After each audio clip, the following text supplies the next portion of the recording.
Before I get into today's episode, just letting you guys know at 11 p.m. Eastern Time, that's 10 p.m. Central, for all you Central fans out there, I will be going live on Twitch. I'm going to watch the Falcons, Seahawks, and 49ers, Cardinals games, so both of those two games, going to check them out, obviously give my thoughts on what's going on and everything. So I'm going to watch both of those. It'll be about a 2-hour stream. That's the idea. I'm having fun at Twitch, trying to do it more often. You can click the link in the description. That'll take you to my Twitch, so you can follow me there.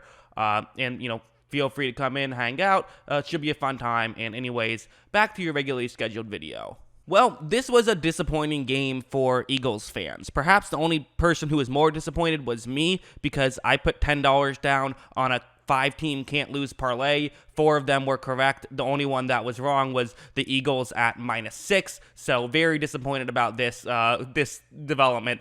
But back to actual football. I mean, this was just a rough game for Carson Wentz. Like, there's no other way to put it. Carson Wentz did not have a very good game. I'm not going to overreact over one bad game, especially week 1. You see people doing that all the time. Week 1 in the playoffs, those are the 2 biggest ones. But definitely, I think that it's fair to criticize Wentz, and I think the most fair thing to criticize him for was his pocket presence, and also his fumbling. I think those are 2 very fair criticisms. So I'm going to talk about them both. They're related, but not exactly the same thing. First, I'm going to talk about his pocket presence, how he ran into sacks. Then we'll talk about his fumbling. And so let's just get into it. So this one's an interesting one, I think, where this is going to be, it's going to be a screen pass. You have a tight end start off blocking. He's then going to run to the bottom of the screen. So basically the idea is that you can get Ryan Kerrigan, that's the player who's going to start off blocking, sort of out of the way, and you don't have to use a blocker on him. That's kind of the way that this works. And right when the ball is snapped, you notice that Kerrigan, he does get behind, but he starts to realize what's going on, and he's in position where Wentz doesn't feel comfortable making this play. He doesn't feel comfortable making this throw. Kerrigan's right there, which I think is fair. I think that's fine. You don't have to make this throw. It would be too risky and, high risk, very little reward, because Kerrigan, even if Wentz was somehow able to make this throw, Kerrigan can just run around, make a tackle, and they lose yards. But instead, what Wentz is going to do is he's just going to try and run for some yards. He ends up getting nowhere close, losing several. I think you got to throw the ball away there. And, there were things he could do to throw it away. He could just throw it at his tight end's feet. There's even another receiver, Deshaun Jackson, on the top of the screen, who is actually just straight up open. So, you would think that, hey, maybe pay attention to another read even on a screen pass just in case. He did not. It's a nitpick. It's not a big deal. I would never talk about this in isolation. But, with the way things have gone, this next one's another one where I think next one's a lot of a worse one, I think. Because, again, the question is this a real problem? How big of a real problem is this? Well, on this play, what you're going to see is that Wentz it's going to be play action. And so because of the play action, you see that the Washington player who I've circled, he's going to get blocked for a bit, but it's not going to be that big of a deal. Really, because of the rollout, you're expecting him to, have pressure right in your face right here. That's what you're expecting to have happen if you're Carson Wentz. And right when this play starts, you notice that there is pressure here. Wentz can see him right away. There's several yards in between them. He has time to make a decision. However, he is not going to make a decision. He waits way too long and just lets himself get sacked, and that just can't happen. It just can't. He has to make his decision quicker. It's fine. It's not the end of the world. It is something he has to work on, but I actually think that in terms of the sacks, I'm not that concerned. There was a little bit there. There definitely was a couple of plays, but, it happens, and also he does do a decent job at getting out of sacks from time to time as well. So, you can argue that, hey, maybe the idea of him trying to run to pick up yards, sometimes he's able to be successful at it. So while I still would say it's in that negative, it's not the end of the world. The far more concerning thing for me about Wentz is fumbles. The guy fumbles way too often, and if you watch the tape, you can see why easily.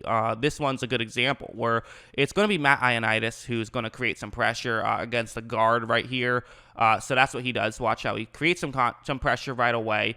And now Wentz, he's in trouble. He had to step up in the pocket a little bit. And the pressure through the middle is always such a problem because, well, sometimes you can step up in the pocket. It's way tighter. You don't have as much room.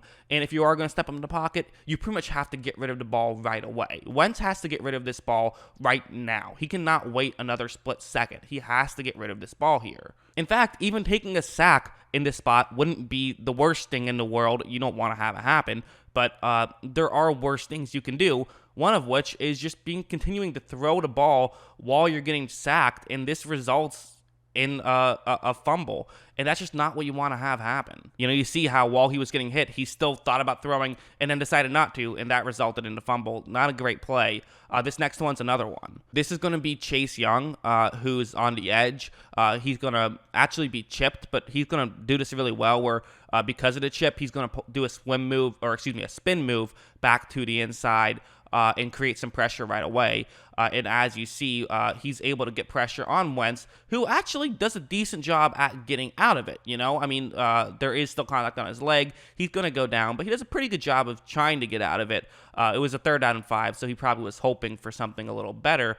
But the clear problem that you have to have here, if you're an Eagles fan or an Eagles coach or Carson Wentz, is the fact that he's still only holding on to this ball with one hand. Like, there's no reason for him to be holding on to this ball with one hand while all of this pressure is going on. Put your second hand on the football. He was not able to. Chase Young knocks it out, and that's just a problem. He way too often is only holding on to the football with one hand. I think if I even remember when he got drafted, John Gruden had his quarterback room show or whatever it was called, and they were talking about that then, how Gruden didn't love how he still uses one hand in those plays. I think if I remember correctly, he called it a two-handed monster. Am I making this up? I might be making this up. I might have had some weird fever dream. Nevertheless, you definitely have to realize at this point that if it was a problem in college, it shouldn't be a problem anymore. He's been a pro for a long enough time. He needs to get better at this. There's no excuses. It doesn't mean Carson Wentz is the bad player. It doesn't mean burn your Carson Wentz jersey, right? He's a fine player. He has a problem. It's okay to say that. I don't get why everyone is either great or trash. It makes no sense to me. No, he's very good. He has a problem, and sometimes that problem can cause him to lose games against not very good football teams. To me, actually, the worst example was one that ended up not even being a fumble, where the reason why there's going to be pressure right away is that the guard is going to pull over and he's going to block Kerrigan. They're doing this because it's play action. It helps sell to play action. Doesn't work out very well. Kerrigan did a really good job. He's creating pressure right away. But again, look at Wentz and look where the ball is. Not only is he holding one hand on the ball, but he has it extended. It's not even on his body in any way. At least if you can't get your other hand out, like that happens sometimes, I get it. But if you can only get one hand on the ball, at least tuck it into your body. Don't just leave it out there like that. And it's going to get worse. He's then going to kind of try and throw it and basically just puts it right on Kerrigan's head. Just a bizarre play. And these are things that he needs to not be doing. It can cost his team football games. It largely had a huge reason why they lost against the Redskins, or the football team. Also, his 2 interceptions didn't help with that at all. But at the end of the day, it was just those mistakes. That's the big thing. And they are going to cost you football games. It is a real problem, but honestly, I find it funny how, whenever someone has a problem and they have it happen really bad in one game, that's seemingly when everyone has noticed it. Wentz has had this problem. This isn't a new problem for Wentz. I mean, Eagles fans will tell you he does this way too much. It's not a new thing. He's still a very good quarterback. Just every now and then, when he's up against a good defensive line, you just notice it more, and that's what happened. Washington has a good D-line. And the good news for Philadelphia is Lane Johnson said he's coming back week 2. They desperately need him. They've had some injuries on the O-line, so that's a problem. But listen, you can't really blame Wentz for... you can blame Wentz for a lot of it. You can't put it all on the offensive line. And that's what I think a lot of people are trying to do, or at least some people. Small minority, I guess. Wentz has some problems. The O-line also wasn't great. It's fair to say. We can be fair. But, yeah, I think this was a disappointing game for Wentz. And also, he has a problem that has been a bit exposed now in the national media.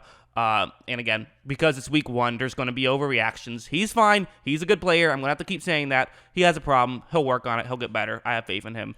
Do you? Let me know in the comments below. And of course, as always, thanks for watching.